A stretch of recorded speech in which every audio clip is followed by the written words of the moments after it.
ભગવતે વાસુદેવાય.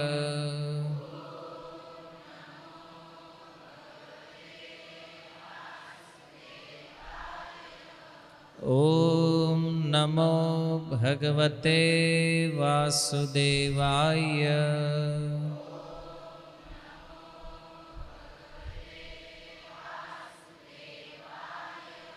ઓમ નમો ભગવતે વાસુદેવાય.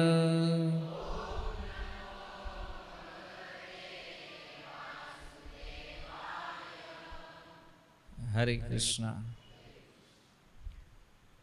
સ્વાગતમ ઉપસ્થિત સર્વ વૈષ્ણવજન શ્રોતાગણ એવં મહાનુભાવનો.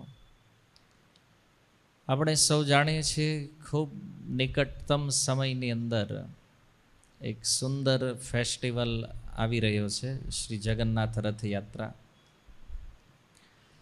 તો જગન્નાથજી, બલદેવ અને સુભદ્રાજી ત્રણેય ભાઈ બહેન રથ ઉપર સવાર થઈ અને સમસ્ત નગરજનોને દર્શન આપવા માટે નીકળે છે. તો રથયાત્રાના વિષયમાં એક મોટી માહિતી તો આપણી પાસે છે કે જગન્નાથ, બલદેવ અને સુભદ્રાજી આ ત્રણેયની એક અસીમ અનુકંપા છે આ કળિયુગના જીવો ઉપર,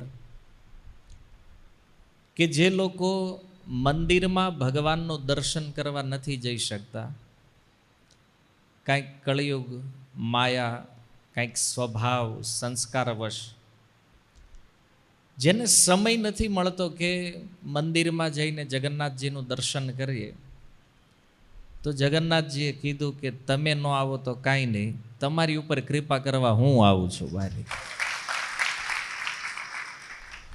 તો જો શાસ્ત્રોની અંદર આપણે જોઈએ છીએ ભગવાનના અનેક સ્વરૂપ છે, અનેક અવતારો છે, પણ આ બધામાં શ્રેષ્ઠ અને દયાળુ કોઈ સ્વરૂપ, કોઈ અવતાર, કોઈ વિગ્રહ છે તો એ ભગવાન જગન્નાથ છે. કારણ કે આણે જેટલી કૃપા કરી છે જીવો ઉપર, આવી લગભગ કોઈ અવતારે કરી નથી. ક્યારેય કોઈના અપરાધ જોવાના નહીં, કોઈના દોષ જોવાના નહીં, કેવલ ભક્તના ભાવને ગ્રહણ કરે છે. તો આવા જે જગન્નાથજી છે એના વિષયમાં વાસુદેવ ઘોષ એક સુંદર પંક્તિમાં લખે છે, જય ગૌર સૈ કૃષ્ણ સૈ જગન્નાથ.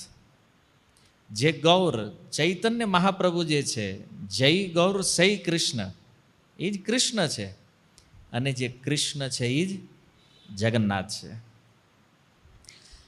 તો કૃષ્ણ જગન્નાથ છે તો એક સ્વાભાવિક પ્રશ્ન આપણા મનમાં એ આવે કે કૃષ્ણ જગન્નાથ બન્યા કેમ? શા માટે બન્યા છે? આ સ્વરૂપમાં પ્રકટ થવાનું કારણ શું છે? તો એના માટે સ્કંદ પુરાણ એમાં એક વિભાગ છે પુરુષોત્તમ મહાત્મ્ય, અને જગન્નાથજીના વિષયમાં અલગ અલગ ગ્રંથોમાં ઘણી બધી કથાઓ છે. પણ આપણે મૂળ જો પુરાણોથી એક ઇતિહાસને લઈએ તો સતયુગની અંદર મધ્ય ભારત સ્થિત એક નગરી છે જેનું નામ છે ઉજ્જૈન, જેને અવંતી કહેવામાં આવે છે. અને આ ઉજ્જૈનમાં એક રાજા હતા જેનું નામ હતું ઇન્દ્રદ્યુમ્ન મહારાજ. તો આ ઇન્દ્રદ્યુમ્ન મહારાજ અપાર સંપત્તિના સ્વામી હતા. નોકર, ચાકર, મંત્રી, સૈનિક કોઈ કમી નથી, છતાં પણ આ સંપૂર્ણ ઐશ્વર્યોમાં અનાસક્ત રહી અને એ પતિ પત્ની બંને ભગવાનની સેવામાં રત રહેતા. તો ભગવાનની સેવા કરતા કરતા એના મનમાં એક વિચાર થયો કે મારે ભગવાનના સાક્ષાત દર્શન કરવા છે. અત્યારે જો આપણે મંદિરોમાં જતા હોય તો ભગવાનના વિગ્રહને જોઈએ, અહીંયા ભગવાનનો ફોટો છે, એમ ઇન્દ્રદ્યુમ્ન મહારાજે વિચાર કર્યો સાક્ષાત દર્શન કરવું છે મારે ભગવાનનું. તો સૌ પ્રથમ તો ભગવાનને પ્રાર્થના કરી કે પ્રભુ મારી ઈચ્છા છે, મારે તમારું સાક્ષાત દર્શન કરવું છે, તો કોઈ પણ રીતે મારી ઉપર કૃપા કરી અને મને તમે દર્શન આપો. હવે જો ભગવાન તો કોઈ ભક્તને દર્શન આપવા માંગે તો તરત પ્રગટ થઈ જાય એની સામે, ભગવાનને કેટલી વાર છે. પણ જ્યારે ભગવાન પોતાના ભક્તને યશ આપવા માગે છે ત્યારે ભગવાન કંઈક લીલા કરે છે. તો આજે ઇન્દ્રધુમ્ન મહારાજ એમણે એક સુંદર મહેલની રચના કરી હતી, ધર્મશાળા જેને આપણે કહી શકાય, પણ એકદમ સુખ સુવિધાઓથી સજ્જ, અને જેટલા પણ યાત્રીઓ આવે તો એ ત્યાં રોકાય અને પછી ત્યાંથી આગળ યાત્રા પ્રારંભ કરે. તો એક રાત્રિએ આ તીર્થશાળાની અંદર 4 તીર્થયાત્રીઓ આવ્યા અને ચારેય બેઠા બેઠા ચર્ચા કરતા હતા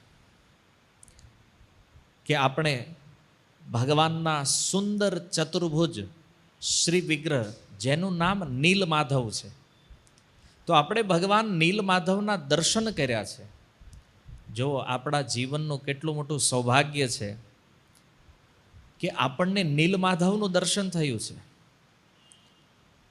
જે નીલમાધવનું દર્શન કરે એ જન્મ મરણના ચક્રમાં પાછો આવતો નથી. એવા અદ્ભુત વિગ્રહ છે, દર્શન કરવા માત્રથી મુક્ત થઈ જાય. તો આ ચારેય જે ચર્ચા કરી રહ્યા હતા એ એક બ્રાહ્મણે સાંભળી, અને બ્રાહ્મણે જ્યારે સાંભળ્યું તો એણે રાજાના મંત્રીને કીધું કે આપણી તીર્થશાળામાં 4 તીર્થયાત્રીઓ આવ્યા છે અને એક એવા વિગ્રહનું દર્શન કરીને આવ્યા છે કે જેનું દર્શન કરવાથી ફરીથી આ સંસારમાં આવવું પડતું નથી. તો તમે રાજાને જો આની સૂચના આપો તો આપણા મહારાજની પણ ઈચ્છા છે ભગવાનનું સાક્ષાત દર્શન કરવાની. તો ભગવાન અત્યારે નીલમાધવના રૂપે પૃથ્વી ઉપર સાક્ષાત બિરાજમાન છે, અને જો કોઈ આ નીલમાધવનું દર્શન કરી લે, દુઃખની મુક્તિની વાત તો જવા દો, પણ વૈકુંઠની અંદર ભગવાનના ચતુર્ભુજ પાર્ષદનું રૂપ પ્રાપ્ત કરી લે છે. આવા અદ્ભુત વિગ્રહ છે. તો મંત્રીએ કીધું તો પછી આપણે રાજાને આ વાત કરવી જ જોઈએ. તો એ મંત્રીએ જઈને રાજાને કીધું કે આપણી તીર્થશાળામાં યાત્રીઓ આવ્યા છે ને આ રીતની કંઈક વાત કરે છે. તો ઇન્દ્રધુમ્ન મહારાજ પરમ પ્રસન્ન થયા અને એણે પૂછ્યું કે એ વિગ્રહનું નામ શું છે, એ કયા સ્થાન ઉપર બિરાજમાન છે. તો મંત્રીએ કીધું ખાલી નામ ખબર છે, એનું નામ નીલમાધવ છે, અને છે ક્યાં એની મને કોઈ જાણકારી નથી. જેણે વાત કરી એણે આટલું કીધું. તો કે તમે એક કામ કરો, પાછા જાઓ અને એ જે તીર્થયાત્રીઓ છે ને એને પૂછો જઈને કે આ વિગ્રહ છે ક્યાં. અને આવા જો આ વિગ્રહ કૃપા કરવાવાળા હોય તો પછી આપણે શું કરવું છે? તો કે મારે એકલાને નહીં, ખાલી મંત્રીઓને નહીં, આખા નગરને લઈને દર્શન કરવા જવું. કેમ? બધા મુક્ત થઈ જાય. જો ભગવાનના ભક્તોની આ એક કરુણા છે કે એને કોઈ કૃપા મળે ને તો એને એમ થાય કે એકલાને શું કામ, આ દુનિયામાં કેટલા બદ્ધ જીવો છે, બધાને આપી ગયા. અને જો આવો ભાવ જેનામાં છે આ જ સાચો વૈષ્ણવ છે. તો ઇન્દ્રધુમ્ન મહારાજ તો પરમ ભક્ત હતા. તો ખાલી નામ ખબર પડી નીલમાધવ છે, પણ એડ્રેસ ન મળ્યું. તો રાજાએ કીધું જલ્દી જાઓ ઓલાને પૂછીને આવો. તો મંત્રી ગયા, ઓલા બ્રાહ્મણને મળ્યા. બ્રાહ્મણે કીધું હમણાં પૂછીને આવું. તો બ્રાહ્મણ ત્યાં ગયા તો થયું એવું, ઓલા નીકળી ગયા. કારણ કે વાત સાંભળેલી, મોઢા જોયેલા નહીં, ગોતવા ક્યાં જવાય. એને તપાસ કરી, ઓલા ચારે અહીંયા રૂમમાં બેઠા હતા, વાત કરતી કે ઈદ વયા ગયા, કે રાતે રાતે નીકળી ગયા. તો રાજાને આવીને કીધું કે આવું થયું છે. તો ઇન્દ્રધુમ્ન મહારાજ બહુ દુઃખી થઈ ગયા. એ કે માંડ એક ચાન્સ મળ્યો તો ભગવાનના દર્શનનો, અને એ હવે વયો ગયો. પણ કાંઈ નહીં, હવે મારા જીવનનું લક્ષ્ય એ છે મારે ભગવાનનું દર્શન કરવાનું છે. તો જેટલા વિશ્વાસુ મંત્રીઓ હતા, એના ગુપ્તચરો હતા, એ બધાને ભેગા કર્યા અને કીધું એક કામ કરો, 4 ટીમ બનાવો અને ચારેય દિશામાં જાઓ. એક જેમ ભગવાન રામે મોકલ્યા હતા સીતાજીની શોધમાં, આને મોકલ્યા બધાને, અને કીધું જેને જેની હારે જવું એ છૂટ છે, પણ 3 મહિના થાય એટલે અહીં પાછું વહી આવવાનું. ખબર મળે તોય આવવાનું, ન મળે તોય વહી આવવાનું. 3 મહિનાનો સમય છે. તો બધા પોતપોતાના જે મેમ્બરો, જેને જેની હારે ફાવતું હતું એને લઈ અને શોધમાં નીકળી ગયા. પણ એમાં ઇન્દ્રદ્યુમ્ન મહારાજના જે પુરોહિત હતા, એનો પુત્ર વિદ્વાન, જેનું નામ હતું વિદ્યાપતિ. તો આ વિદ્યાપતિ એણે કીધું કે મારી હારે કોઈ નહીં, હું એકલો જઈશ અને હું પૂર્વ દિશામાં જઈશ. તો એણે પૂર્વ દિશા નક્કી કરી અને એ એકલા ત્યાંથી નીકળ્યા અને બધા નીલમાધવ વિગ્રહનું સંશોધન કરે છે.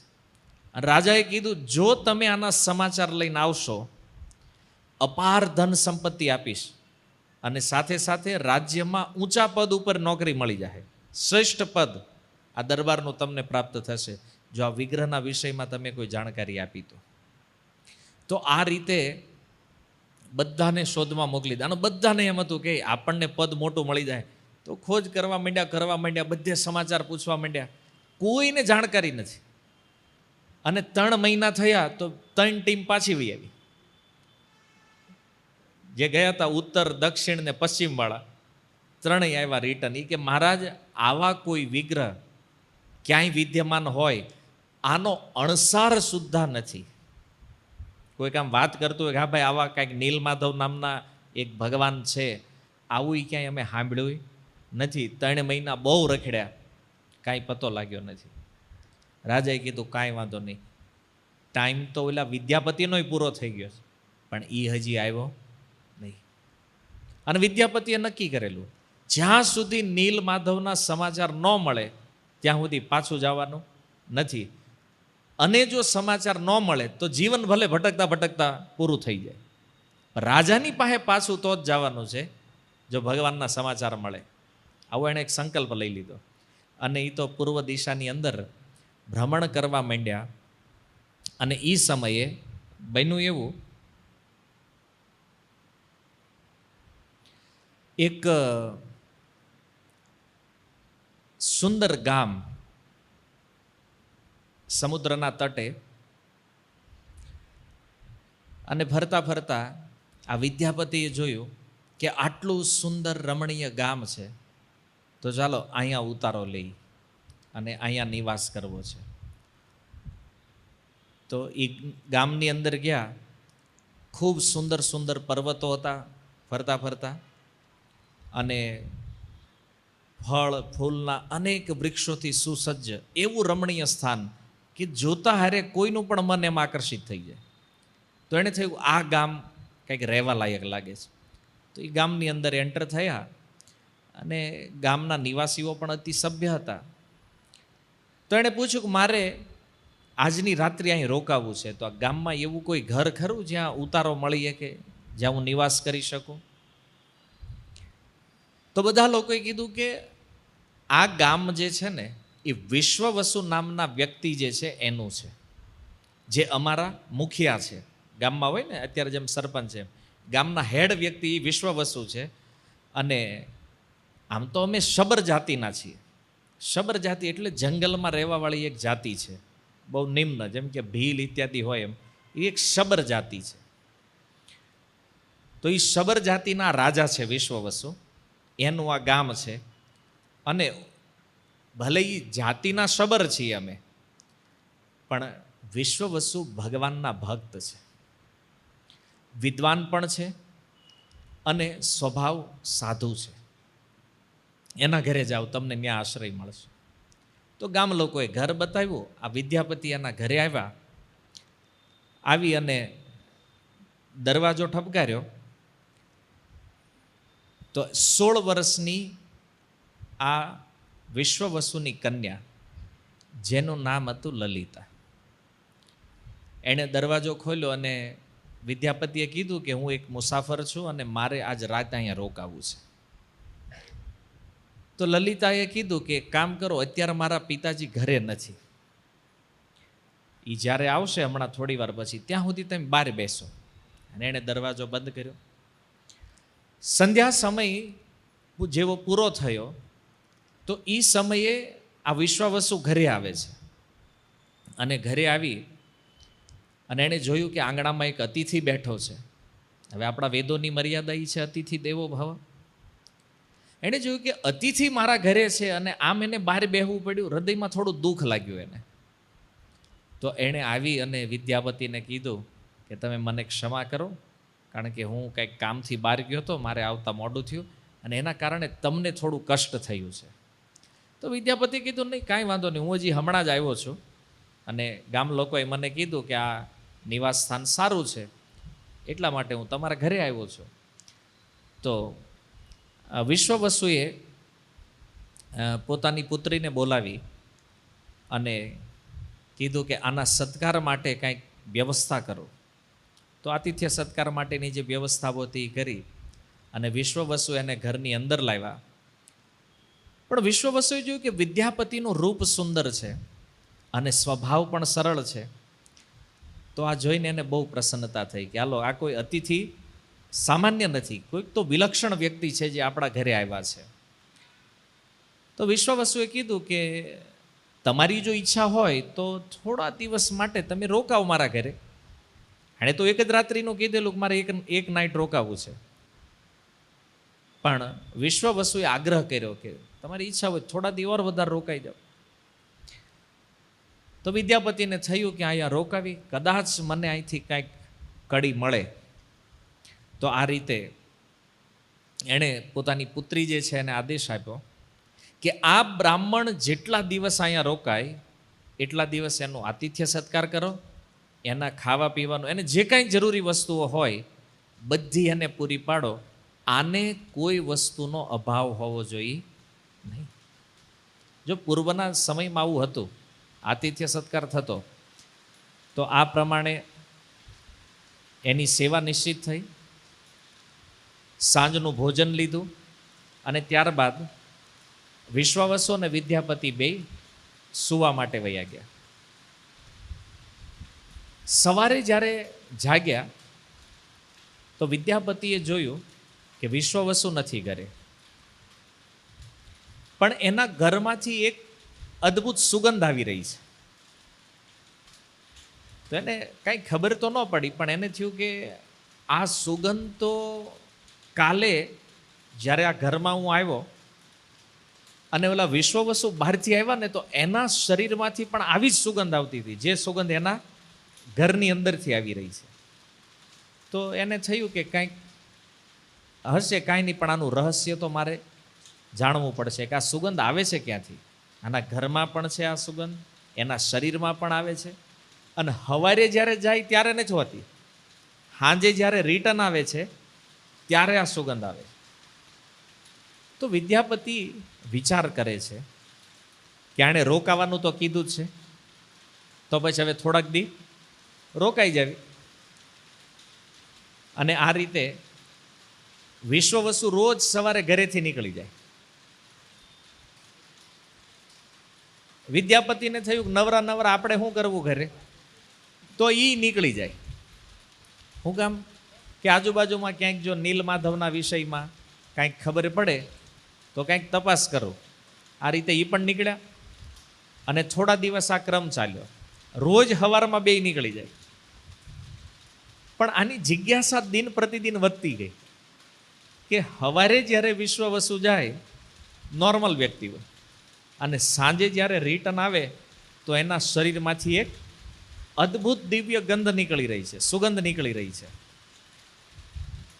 અને આ બાજુ બન્યું એવું કે થોડા દિવસી વિદ્યાપતિની સેવા કરી લલિતાએ, તો સેવા કરતા કરતા બેયમાં ઘનિષ્ઠતા વધી અને આ ઘનિષ્ઠતા પ્રેમમાં પરિણિત થઈ ગઈ. એ બેયને પ્રેમ થઈ ગયો. હાલાકી વિદ્યાપતિ એના વિવાહ થઈ ચૂક્યા છે, એ વિવાહિત છે, બ્રાહ્મણ પત્ની છે એની, પણ છતાં લલિતાને એમાં એટ્રેક્શન થયું અને વિદ્યાપતિને લલિતામાં આકર્ષણ થયું અને બંનેમાં પ્રેમ થયો. અને પ્રેમ થયો તો વિવાહિત હોવા છતાં એણે વિશ્વવસુને કીધું કે મારે તમારી પુત્રી સાથે વિવાહ કરવા છે.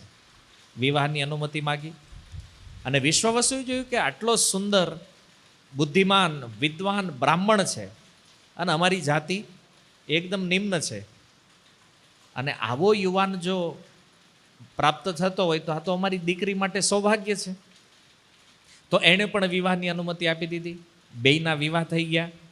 અને પછી તો વિશ્વવસુ ખુશ. કેમ? તો કે આ ઘર જમાઈ રહે, હા, આને કંઈ જવાનું છે નહીં, અહીંયા ના અહીંયા છે, મારા ઘરે રહેવાનું, અહીંયા જ ખાવા પીવાનું, કાંઈ માથાકૂટ નથી, બધા પરમ પ્રસન્ન. અને આ થોડા દિવસ જ્યારે આ ચાલ્યું ક્રમ, એક દિવસ વિદ્યાપતિએ એકાંતમાં લલિતાને પૂછ્યું કે હે પ્રિય, હવે તો પ્રિય જ કે ને, એને હું વાંધો છે, કારણ શું છે? આ એક નીતિ છે કે પત્ની પાસેથી કંઈક જાણકારી લેવાની, કંઈક કામ કઢાવવું હોય તો એને એની પ્રશંસા કરવી પડે, હે ને? આ પતિદેવે શીખવા જેવું છે. સ્ત્રીઓને પ્રસન્ન કરવાનું સૌથી સારું બ્રહ્માસ્ત્ર જે છે ને, એ છે એની પ્રશંસા કરો, એને મધુર વચન કહો, એટલે તમે જે કહેવો એ કરશે. પણ અત્યારે કળિયુગમાં ઊંધું ચાલે છે. પતિઓની કમ્પ્લેન એ છે કે અમે કેવી એમ થતું નથી, તો એમાં વાંક તમારો છે. વડકાએ કામ નહીં થાય, પ્રેમથી થઈ જાય. નહીં, આ એક સૂત્ર છે ને નીતિશાસ્ત્રમાં પણ, કે જે કામ પ્રેમથી થાય ને એ ક્રોધથી થાય નહીં. આ સીધું છે. હવે તમે ટ્રાય કરવું તમે કરી જોજો ઘરે. તો એણે કીધું, પ્રિય, હવે તું મારી પત્ની થઈ ગઈ છે? બોલે હા. તને મારી ઉપર પૂર્ણ વિશ્વાસ છે? બોલે હા. તો એક વાત કે આ તારા પિતાજી રોજ જાય છે ક્યાં? હવે આમ આખો માહોલ બની ગયો તો એટલે એને પ્રશ્ન મૂક્યો કે ક્યાં જાય છે. અને જાય એનો વાંધો નથી, પણ જ્યારે રિટર્ન આવે છે તો એના દેહમાંથી આ જે સુંદર સુગંધ જે નીકળે છે, એ સુગંધ ક્યાંથી આવે છે? તો લલિતાએ કીધું, આઈ એમ સોરી, આ હું તમને કહી શકું નહીં, કારણ કે મારા પિતાની આજ્ઞા છે કે આ એવું રહસ્ય છે કે આને મારે કોઈની સામે પ્રગટ કરવાનું નથી, આની મને અનુમતિ નથી, આ ટોપ સિક્રેટ છે, અત્યંત ગોપનીય વિષય છે, એટલે આ હું નહીં કહી શકું. તો વિદ્યાપતિ કહે છે, હવે તમે જુઓ, ગમે એમ તો આ બ્રાહ્મણ છે ને, તો વિદ્યાપતિએ કીધું કે તું મને નહીં કે, તું મારી અર્ધાંગીની છો, હવે મારી પત્ની છો, મારાથી અભિન્ન છો, આપણે બે જુદા થોડી છીએ.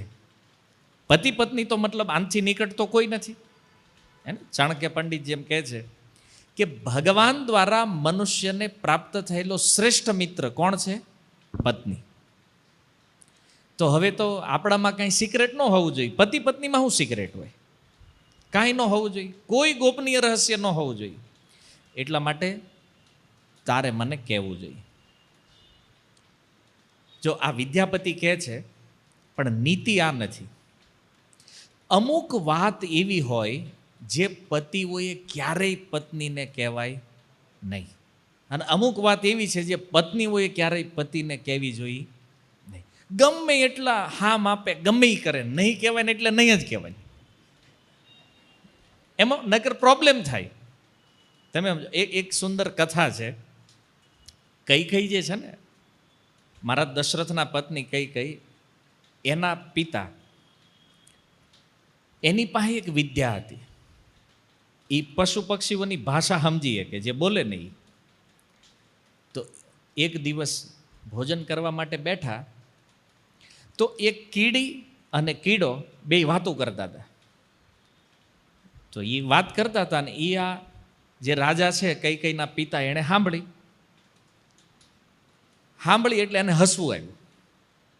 તો હસવું આવ્યું ને એટલે એટલે જે રાણી કૈકેયીના માતા જે છે ને એને એમ થયું કે આ મારી ઉપર હશે કે મારો શ્રૃંગાર આજ હારો નહીં હોય, હું હારી નહીં દેખાતી હો, મારી ઉપર હશે. તો એણે પૂછ્યું રાજાને, એ હસ્યા હું કામી કે તને? તો કે હું એ કહેવાય એવું નથી. તો રાણીને પાક્કું મનવા થઈ ગયું ને આ મારી જ ઉપર હશે છે. તો એ કે નહીં, હવે તો કયો જ તે. હવે એને જીદ પકડી, નહીં વાત તો તમારે કહેવી જ પડશે. પેલા રાજા કે હું નથી કહી શકું એમ, જો હું કહીશ ને તો મારું મૃત્યુ થઈ જાય, તમે ભલ મરી જાઓ, બાકી વાત જાણવાની થાય છે.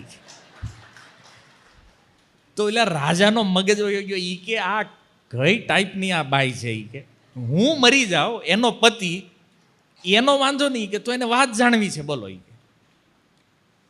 તો જ્યારે એણે જીદ પકડી તો એણે કીધું, જો હું પશુ પક્ષીઓની ભાષા સમજું છું, અને આ કીડો ને કીડી બે વાત કરતા હતા ને, તો એમાં કંઈક હસવા જેવી વાત હતી ને, એટલે હું હસતો હતો. તો કે એણે હું વાત કરી, મન કયો. તો રાજાએ કીધું, જો હું તને કહી દઉં તો મારું મૃત્યુ થઈ જાય, આવો મને શ્રાપ છે, એટલે આ કહેવાય એમ નથી. તોય વલીએ જીદ પકડી, નહીં ગમે એ કરો, એ કે કહેવું તો પડશે જ. રાજાને થયું કે હાલો મરી જાવી, બાકી આને કહેવું જ પડશે જ. કે તો એ કે મરવું છે કંઈક જંગલમાં જઈને મરવી. લઈ ગયા જંગલમાં રાણીને. હવે જંગલ તો એક બકરો ને બકરી બે વાત કરતા હતા. તો એ રાજાએ સાંભળી. તો ઓલી બકરી તે એણે કંઈક જીદ કરેલી બકરા આગળ. તો જીદ કરીને એટલે રાજાને થયું કે આ બેયની વાત સાંભળો, આને આપણી જેવો ડખો લાગે છે. એમ તો સાંભળવા ઉભા રહ્યા. તો એ બકરી કહેતી, નહીં તમારી વાત મને કહેવી જ પડશે. બકરો કે એકવાર કીધું ને નથી કહેવાની. તો 2-3 વાર સમજાવી, ન માની. તો બકરાએ એક લાત મારી ફેરવી. એટલે બકરી સમજી ગઈ, આવું પૂછવાનું નથી. તો એટલે રાજાના મનમાં વિચાર થયો, એ કે હારા પશુ તે જો આ પત્નીને કંટ્રોલ કરી લેતા હોય, કે હું તો રાજા છું, તો હું આની વાતમાં મરવા તૈયાર થઈ ગયો. કે ઓલીને 2 મૂકી ફેરવીને કીધું, જવા દે, હવે તારો ત્યાગ કરી દીધો એણે. અને ત્યારે કૈકેયીએ વચન લીધેલું કે માતાના પગલે હું ક્યારેય હાલીશ નહીં, પતિને ક્યારેય દુઃખ નહીં આપું, અતિ પ્રેમ કરીશ. અને એટલે મારા દશરથમાં એનો પ્રેમ સૌથી વધારે હતો. એની ઘટના પણ જો આ વાત સિક્રેટ રાખવા જેવી હતી, બધું ખુલ્લી. એટલે આવી અમુક વાતો હોય કે જ્યાં પ્રાણ ઉપર વાત આવી જાય, આવી વાત પતિ પત્ની હોય તો ક્યારેય એકબીજાને કહેવાય નહીં. વાત સમજાય છે? નગર લોચો થઈ જાય. માની લો ક્યારે આવા બુદ્ધિશાળી હોય પણ ટ્રાય કરે. આજુ આમ તો હવે મને વિચાર આવે કહેવાય કે નહીં, પણ હવે તમે સમજદાર છો તો સમજો મારો કહેવાનો ભાવ છે. એ બાકી એક્ઝામ્પલ હું અત્યારનું આપું છું. એટલે માની લો કોઈના વિવાહ થયા હોય અને પછી એકાદ વર્ષ થાય ને પતિ પૂછે કે લગ્ન પહેલાં કોઈ બોયફ્રેન્ડ હતા?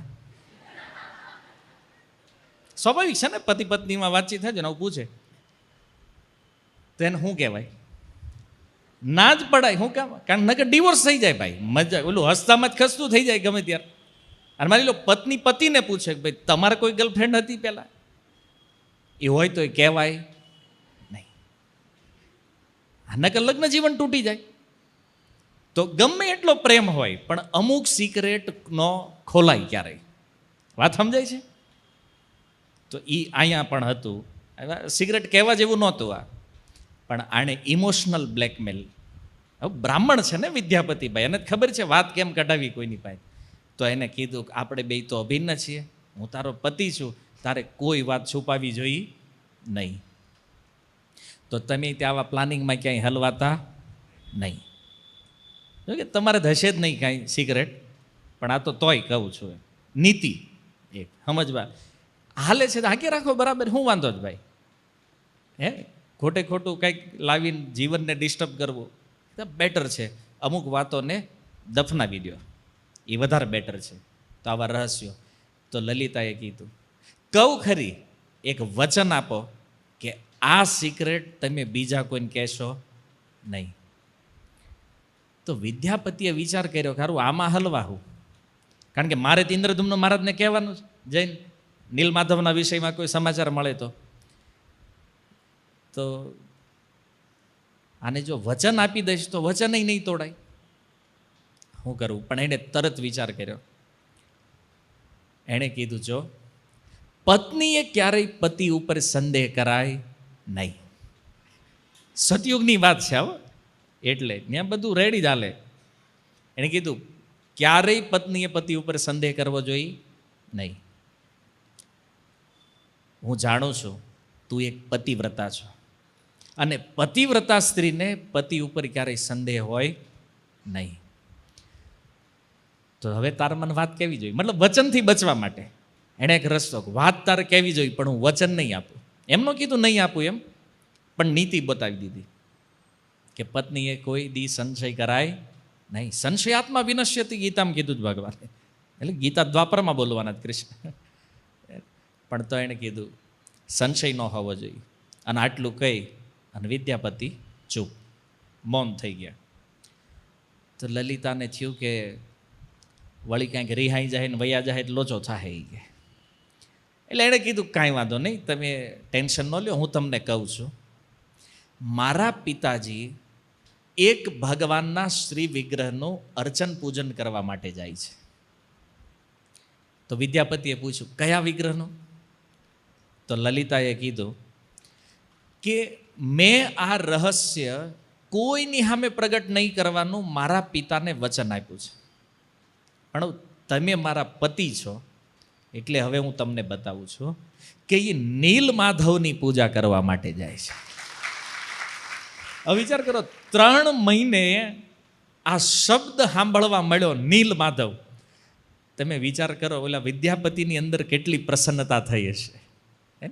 3 મહિને પહેલી વાર આ શબ્દ કાને પડ્યો, હા નીલ માધવ કોઈ વિગ્રહ છે. પણ એને થયું કે ઇમોશન કંટ્રોલ કરવા પડશે અત્યારે, કારણ કે યોજના મોટી છે આખી. અત્યંત પ્રસન્ન થયા અને એણે વિચાર કર્યો કે આજનો દી આટલું ઠીક છે, હવે આમાં વધારે ઊંડું ઉતરવું નથી. ભાઈ વળી થોડાક દી ગયા અને વિદ્યાપતિએ શું કર્યું, હવે લલિતાને પ્રેમ, અત્યધિક પ્રેમનું પ્રદર્શન માંડ્યા કરવા. હે ને, રોજ હું તને બહુ પ્રેમ કરું છું, તું મારી પત્ની છો ને કેટલી સુંદર છો ને આ ને તેને, તારે હું જોતું બોલ, આ લાવી દો ને ઓલું લાવી દો ને, બધું એકદમ કમ્પ્લીટ પ્રેમ પ્રદર્શન, અત્યંત પ્રેમપૂર્વક વ્યવહાર. લલિતાએ જોયું કે આવો ને આવો પ્રેમ આજીવન મળે તો આપણે તો લાઈફ પાર થઈ જાય આસાનીથી, આ તો સારી વસ્તુ છે. અને પાછું એક દિવસ વિદ્યાપતિએ વિનમ્રતાપૂર્વક કીધું, પ્રિય, આનું સંબોધન બહુ સારું છે હે ને, તું તારા પિતાજીને નિવેદન કરીને કે ખાલી એક વાર મને તેને હારે લઈ જાય. હવે સ્ટેપ ગોઠવતા જાય છે, પહેલાં ઇન્ફોર્મેશન નીકળી, હવે પાછું કીધું કે હવે એને તું કે મને એને હારે લઈ જાય. તો હવે તો લલિતાને ખબર હતી કે પતિ છે ને કે એમ જ કરવાનું છે. તો એણે કીધું હું તમારી હેલ્પ કરીશ, પણ કન્ફર્મ નથી કહેતી કે લઈ જ જાય, આપણે ટ્રાય કરીએ, પ્રયાસ કરો પૂરો. તો સંધ્યા સમયે જ્યારે વિશ્વવસુ આવ્યા, એણે પ્રસાદ લીધો ને જ્યારે ફ્રી થઈને બેઠા એટલે લલિતાજી ગયા એના પિતા પાસે જઈને કીધું કે પિતાજી મારે તમારી પાસે કંઈક માગવું છે. તો વિશ્વવસુએ કીધું, પુત્રી શું જોતું તારે? માગ બધું તારું છે, તારી જે ઈચ્છા હોય એ પૂરી કરીશ. તો લલિતાએ કીધું કે હું એક એવી વસ્તુ માંગવાની ઈચ્છા રાખું છું જે તમને દેવામાં થોડો સંકોચ થશે, પણ તમારે મને દેવું તો પડશે જ. તો વિશ્વવસુએ કીધું કે શું જોતું છે તારે? તો લલિતા કહે છે કે પિતાજી, મારા પતિને નીલ માધવના દર્શનની બહુ ઉત્કંઠા છે, તો હું એવું વિચારું છું કે એકવાર તમે એને હારે લેતા જાઓ. આટલું સાંભળીને વિશ્વવસુ તો પરમ ગંભીર અને વિચાર કરવા માંડ્યા કે વિદ્યાપતિને હારે લઈને જાવ કે ન જાવ. કેમ? હવે એ જે ભગવાન નીલ માધવ છે ને, એનો એક નિયમ હતો કે જો કોઈ અનધિકારી વ્યક્તિ એના દર્શન કરે તો ભગવાન ગાયબ થઈ જાય. અને આ શ્રી વિગ્રહ એટલે કોઈ મૂર્તિ નથી, સાક્ષાત ભગવાન ચતુર્ભુજ નારાયણ નીલ માધવના રૂપમાં પ્રગટ છે. આ કોઈ મૂર્તિની પૂજા અર્ચના કરવા નથી જતા, સ્વયં ભગવાન, લાઈવ ભગવાન. તો વિશ્વવસુ વિચારમાં પડી ગયા કે આ જો વિદ્યાપતિ ખરો અધિકારી નહીં હોય તો નીલમાધવ મને તો હંમેશા માટે છોડીને વયા જાય, અને હું નીલમાધવનો વિરહ સહન કરી શકીશ નહીં. તો આને લઈ જાઓ કે ન લઈ જાઓ? મનમાં એને ગડમથલ ચાલુ થઈ ગઈ, શું કરું? એક બાજુ પુત્રીનો પ્રેમ છે, એક બાજુ ભગવત પ્રેમ છે. તો એ વિચાર કરે છે, અને એટલામાં લલિતા કહે છે, જો તમે મારા પતિને દર્શન કરવા નહીં લઈ જાઓ તો હું ઝેર ખાઈને પ્રાણ ત્યાગ કરી દઈશ. જો આ સ્ત્રીઓનું બ્રહ્માસ્ત્ર. કાંઈ પણ તકલીફ ઊભી થાય, કાં તો હું વહી જઈશ, કાં હું ખાઈ જઈશ. ખાવાનો મતલબ ઝેર પી જાય, ને કાં જવાનું મતલબ બાપાને ત્યાં. તો કળિયુગમાં પીવે એવો છે, જાય વધારે. આ ધમકી હાલે છે ને, તમને વધારે આઈડિયા હોય સમાજનો, એટલે થોડી કંઈ ડિમાન્ડ પૂરી ન થાય તેમ વહી જાય. એટલે બિચારા શું કરે? આમાં પતિ અને પિતા આ બે તો બરાબર હલવાઈ જાય. હે ને? કોઈ પુત્રી જ્યારે એમ કહે છે પિતાને, તો એના માટે એ અપાર દુઃખ છે, પિતા માટે તે. એને માની લો ક્યાંક એની ઈચ્છા હોય, આ નહીં કરી દો ને તો હું કાંઈક વહી જઈશ. એટલે બાપાને એમ થાય કરવાનું, જીત તો છેલ્લે પુત્રીની જ માનવી પડે છે. અને પત્ની હોય તો પતિ બિચારો શું કરે? તો એણે કીધું કે હું પ્રાણ ત્યાગ કરીશ. અને એ કીધું ખાલી ધમકી નથી આપતી, હકીકત હું પ્રાણ ત્યાગ કરીશ જો આને તમે દર્શન કરવા ન લઈ ગયા. અને વિશ્વવસુએ કોઈ ઉત્તર ન આપ્યો તો ઝેર લઈને પીવા તૈયાર થઈ ગઈ હતી. તો વિશ્વવસુએ જોયું કે આ તો હાચું પી જાય, એકની એક દીકરી છે. તો છેલ્લે પુત્રી પ્રેમનો વિજય થયો, અને એણે કીધું હારું હું આને લઈ જઈશ, પણ જો એક શરત છે, આની આંખ ઉપર પટ્ટી બાંધીને લઈ જઈશ. જાઉં ત્યારે પટ્ટી બાંધીશ, રિટર્ન આવું ત્યારે પટ્ટી બાંધી. હું કામ? રસ્તો એને ખબર પડવો જોઈએ નહીં કે નીલમાધવ ક્યાં છે. દર્શન કરાવી દઈશ, એ કન્ફર્મ વચન આપું છું. તો લલિતાએ વિદ્યાપતિ પાસે જઈને કીધું કે પિતાજી લઈ જવા માટે સહેમત થઈ ગયા છે, પણ શરત એ છે આંખે પટ્ટી બાંધીને લઈ જાય. જાઓ ત્યારે તે, રિટર્ન આવો ત્યારે તે. બોલો મંજૂર છે? તો વિદ્યાપતિએ કીધું કે હારું આમાં કાંઈ ચિંતાની વાત નથી, ભગવાન તો જોવા મળશે, ભગવાનના દર્શન થાય, ભલે ને પટ્ટી બાંધીને તો પટ્ટી બાંધીને જાવું છે. તો એણે કીધું કાંઈ વાંધો નહીં, ઓકે, ના પાડવાનો કોઈ પ્રશ્ન જ નથી. આટલા સમય જ્યારે મહેનત સફળ થવાની છે તો ના તો પાડવાની થતી નથી. એ એગ્રી થઈ ગયા, વાંધો નહીં, ભલે પટ્ટી બાંધે. તો આ રાત્રે આખો પ્રોગ્રામ નક્કી થયો. બીજા દિવસે સવારે વિશ્વવસુ જ્યારે નીલમાધવની પૂજા કરવા નીકળ્યા તો લલિતાએ કીધું પિતાજી એક કામ કરો, આજે જ ઉપાડો નહીં ક્યાં ને, ખોટું તમે પ્રોગ્રામ બનાવો ને વળી ક્યારેક ને પછી કોણે જોયું છે કે સમય આજ જાવ છો ધારવાર લેતા જાઓ. હવે જો પુત્રી પ્રેમ આગળ પિતા નતમસ્તક છે, શું કરે બિચારા? કાંઈ વાંધો નહીં કે હાલો બેહાર ગાડામાં કે લાવી પટ્ટી. તો પટ્ટી લાવી આની આંખે બાંધી. પણ જોવા લલિતા એટલી ચાલાક છે, એણે શું કર્યું, સાનામાના વિદ્યાપતિને રાઈના દાણાની એક પોટલી આપી દીધી. અને એણે કાનમાં કહી દીધું રસ્તામાં એક એક દાણો વેરતા જાજો, ચોમાસાની ઋતુ નજીક છે, થોડાક ટાઈમમાં રાઈના છોડ ઉગી જાય અને એને પીળા ફૂલ આવશે, રસ્તો તમને આસાની ખબર પડી જાય. આ છે વાસ્તવિક પત્ની. આટલા પ્રેમ કરવાવાળા પિતાને પણ પતિ માટે કોમ્પ્રોમાઇઝ કર્યા. શું કામ?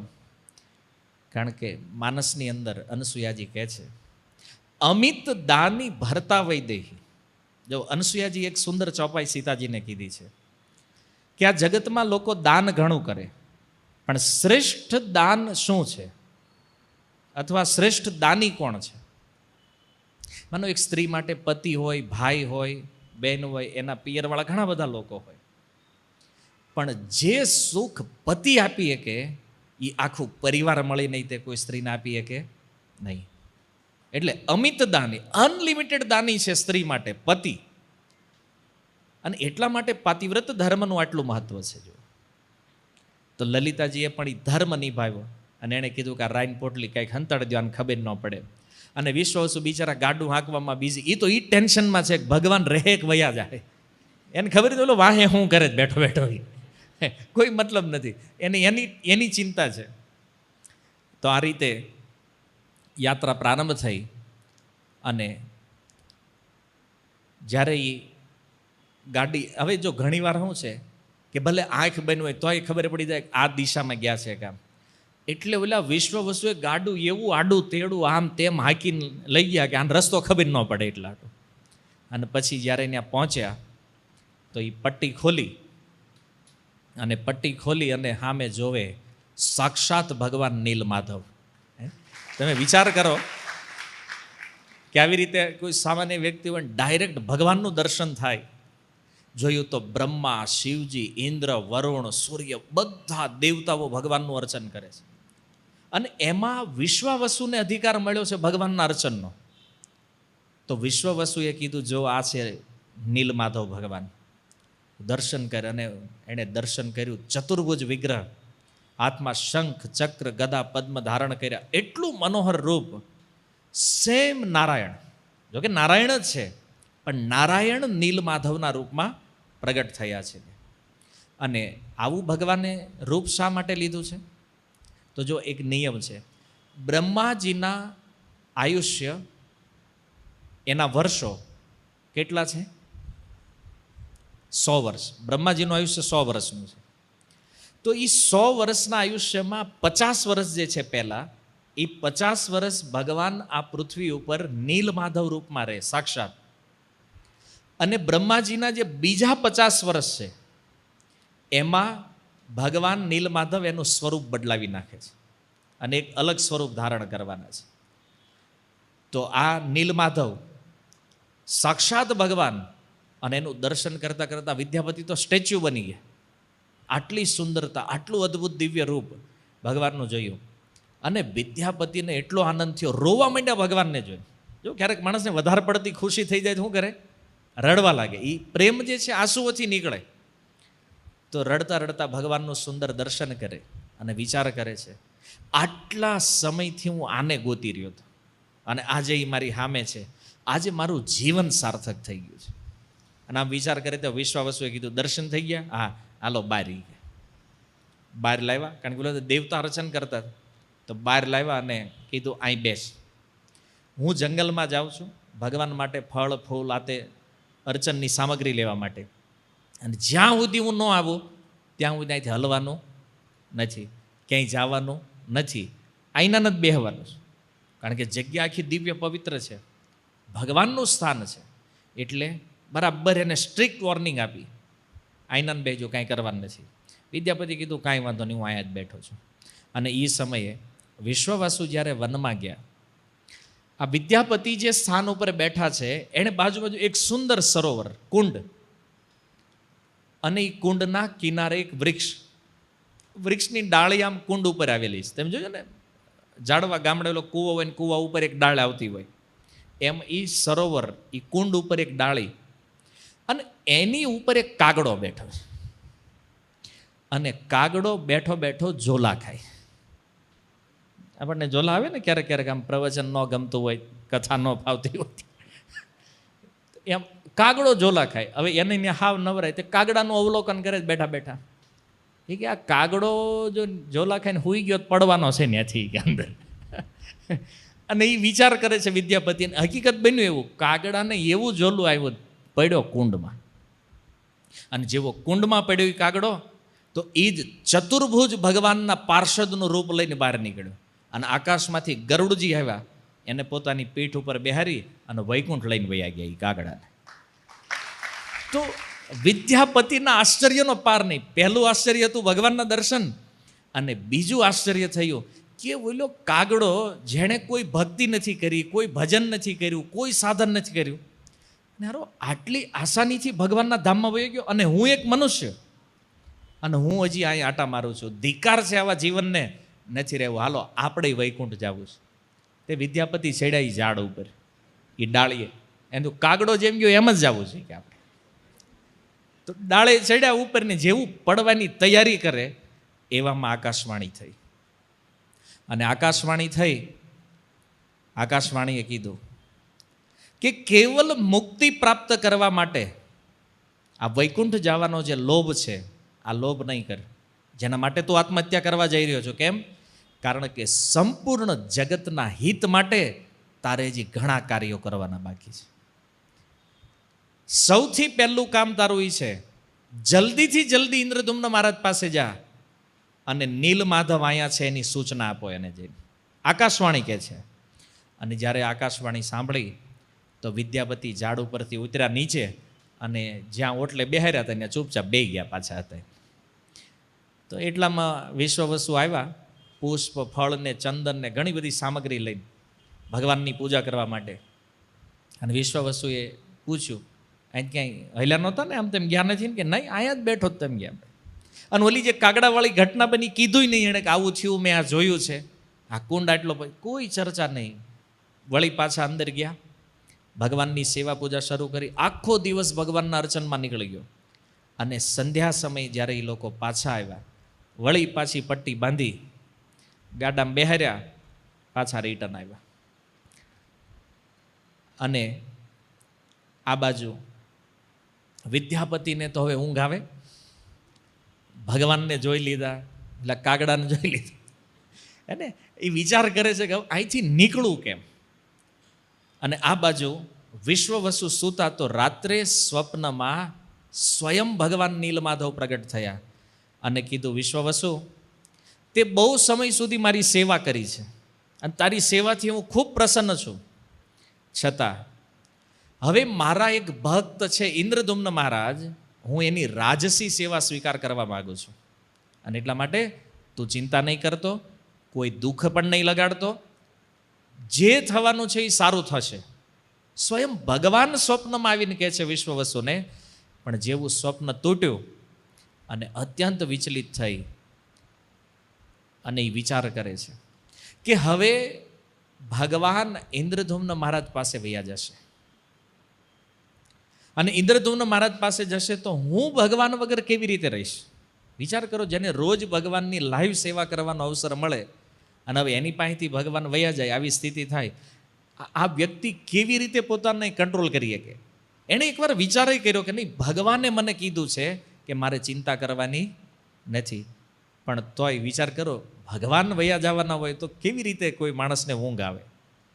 અને આ રીતે પોતે ને પોતે વિચાર કર્યો, એમણે મને ચિંતા કેમ ન થાય? પણ એણે સ્વપ્નની વાત કોઈને કીધી નહીં કે મને આવું સ્વપ્ન આવ્યું છે. અને રોજનો ક્રમ ચાલ્યો.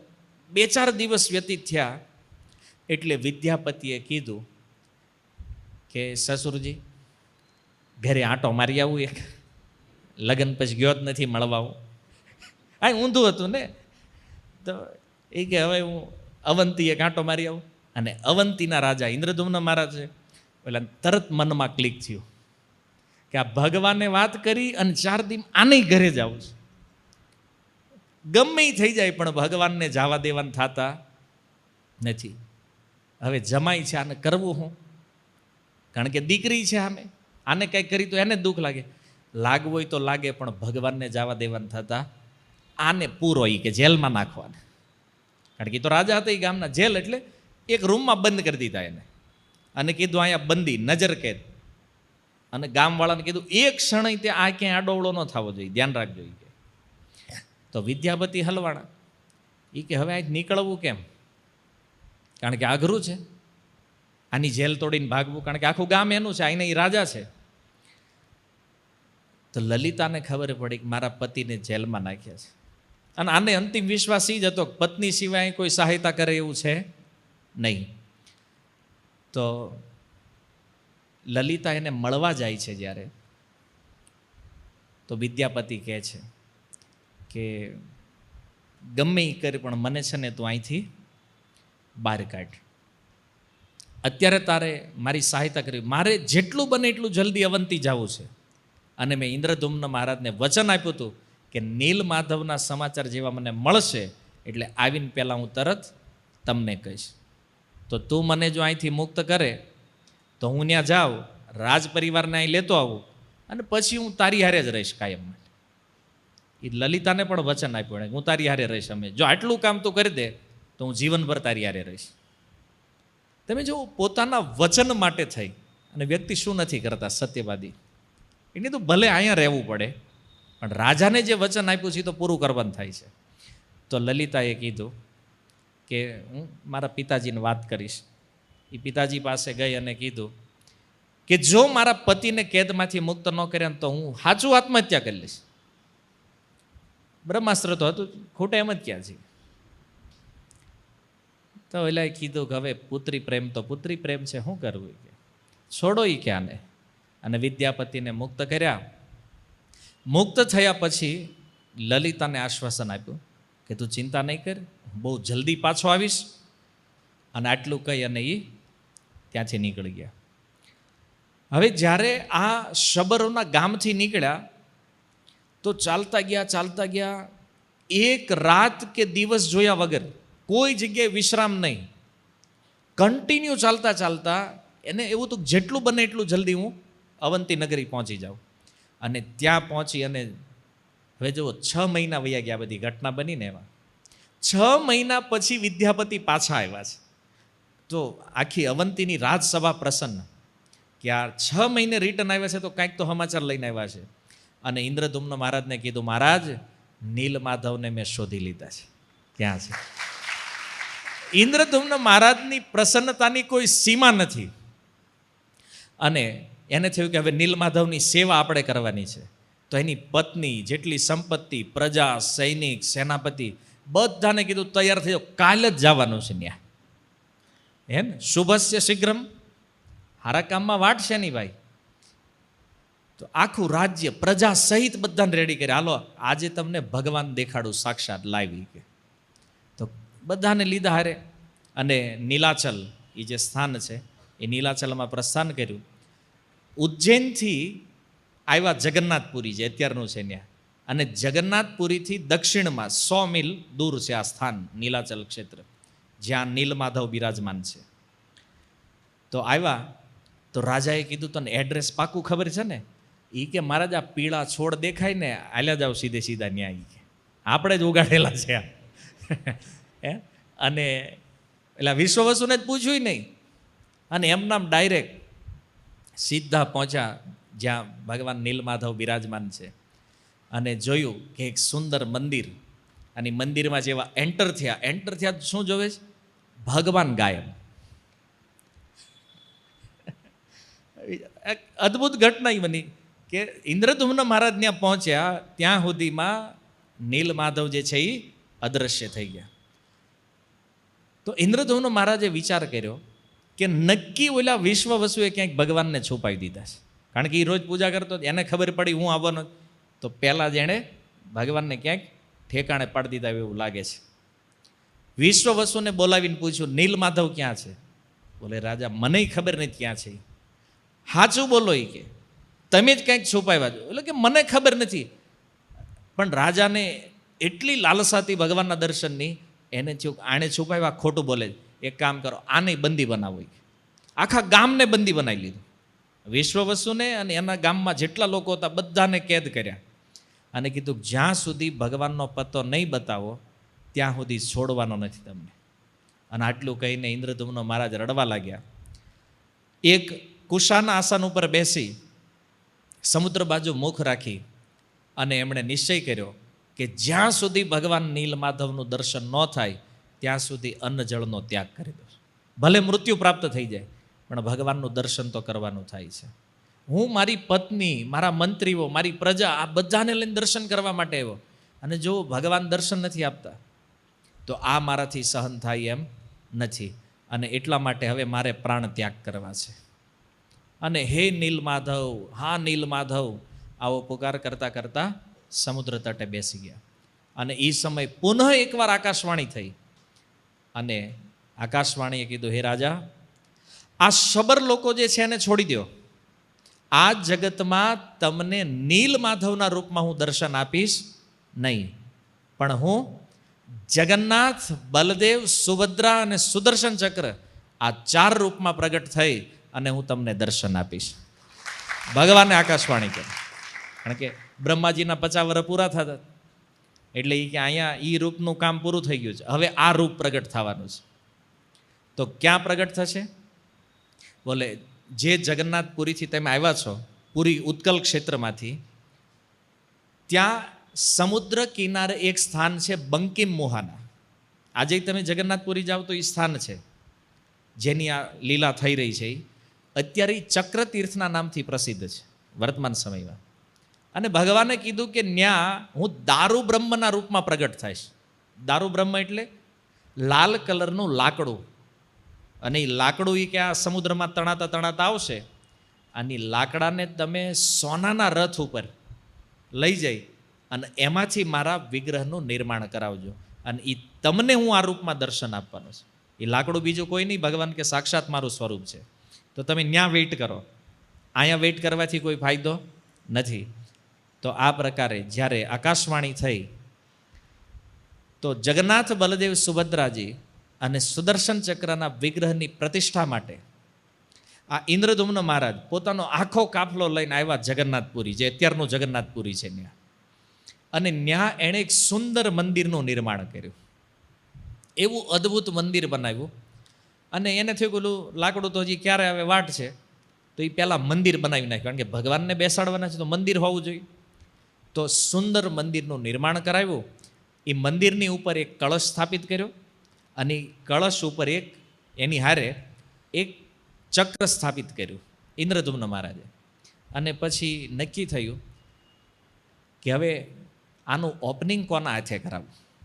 મંદિર તો બનીને રેડી થઈ ગયું, કળશ સ્થાપિત થઈ ગયો, ચક્ર સ્થાપિત થઈ ગયું. ઓપનિંગ કોણ કરશે મંદિરનું? તો કે આ દુનિયામાં શ્રેષ્ઠ ભક્ત બ્રહ્માજી છે. તો એક કામ કરો, બ્રહ્માજીને બોલાવવું ઓપનિંગ કરવા માટે. તો ઇન્દ્રદ્યુમ્ન મહારાજ ગયા બ્રહ્મલોક. અને બ્રહ્મલોક જઈને જોયું તો બ્રહ્માજી થોડાક બિઝી હતા. ક્યાં બિઝી હતા બ્રહ્માજી ખબર છે? રૈવત નામના એક રાજા આ પૃથ્વી ઉપરથી ગયેલા પોતાની કન્યા રેવતીને લઈને બ્રહ્માજીને પૂછવા કે આની હાટું મુહૂર્ત્યો કોણ તમે નક્કી કર્યો છે, એ આમ લખ્યો છે કોને, આનું પાણી ગ્રહણ કોઈને થવાનું. તો એ ડિસ્કશન આવ્યું. એમાં ઇન્દ્રદ્યુમ્ન મહારાજને એમ કે આનું પતે પછી આપણે ઇન્વિટેશન આપીએ બ્રહ્માજીને. તો ઓલાનું પત્યું ને એમાં આનું મોડું થઈ ગયું. મોડું થઈ ગયું તો અહીંયા હજારો વર્ષ વ્યતીત થઈ ગયા નીચે. બ્રહ્માજીએ પૂછ્યું, ઇન્દ્રદ્યુમ્ન મહારાજ તમે અહીં કેમ વાટે ઊભા છે? એ કે તમને ઇન્વિટેશન આપવા આવ્યો છે. હેનો? એ કે મંદિરનું ઓપનિંગ કરવાનું. તો બ્રહ્માજી કે હાલો જલ્દી, કે આ યુગો વયા જાહેર ન કર, હજી અહીં વાટ જોવો તો, કારણ કે સમયની સાપેક્ષતા છે.